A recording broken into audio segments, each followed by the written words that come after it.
Hi everyone and welcome to my vlog. In this video, pag-uusapan natin kung ano nga ba ang best time para mag-upload ng mga videos dito sa YouTube. At sino-sino nga ba ang mga viewers natin? Inyo na mga cellphone ninyo at ituturo ko na sa inyo. Let's go! Ang unang gagawin lamang natin ay pumunta lang tayo sa ating mga YT Studio.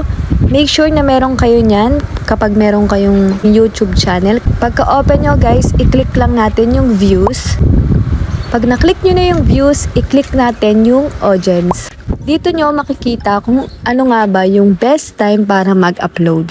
Dito sa pangalawa, nakalagay dito when your viewers are on YouTube. Makikita nyo from 12 AM to 6 AM, walang nanonood kasi nga tulog pa yung mga tao. Few viewers, ito yung light violet, hanggang sa nag-dark na yung violet.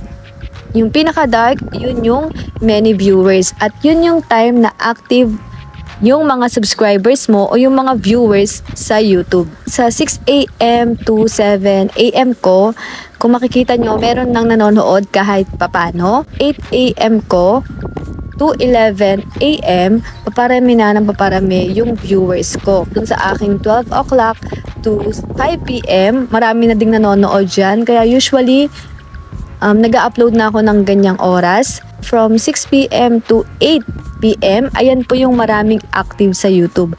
Kaya mas maganda na dyan tayo nag-upload.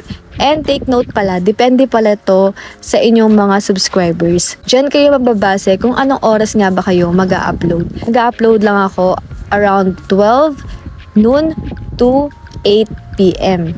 Kasi pag mga 9 PM na, yung iba dyan natutulog na. Kaya mas maganda kung mag-upload ako ng mga around 12 to 6. Tapos back. Kung gusto nyo naman makita kung sino-sino nga ba yung inyong mga viewers, baba lang kayo. Makikita nyo dyan, age.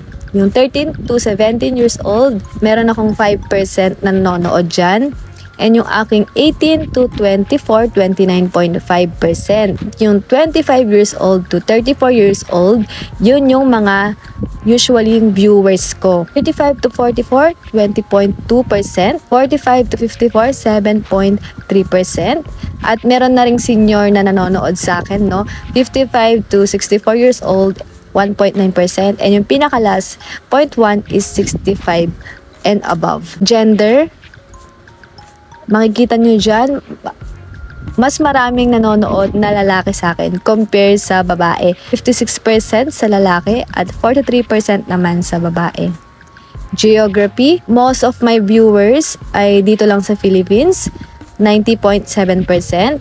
And sa Saudi Arabia, 1.5%. By the way guys, pag may viewers kayo sa ibang bansa, mas malaki yung kikitain nyo. Tapos, medyo nalungkot ako dito sa watch time from subscribers. Sa mga hindi pa nakasubscribe dyan, mag-subscribe na kayo, no? Kasi sa not subscribe, 98.1 yung mas pinapanood yung video ko na hindi nakasubscribe. And yung mga return viewers ko lang is nasa 1.9. Sa mga hindi pa nagsubscribe, please don't forget to subscribe para lagi kayong updated. Ganun lamang kasimple, paano nga ba malaman kung anong oras kayo dapat mag-upload sa YouTube at kung sino-sino nga ba yung mga viewers natin. Sana meron kayong natutunan and balik na tayo sa aking fest. That's all guys. Thank you for watching. I hope meron kayong natutunan sa aking vlog and don't forget to like and subscribe. Goodbye!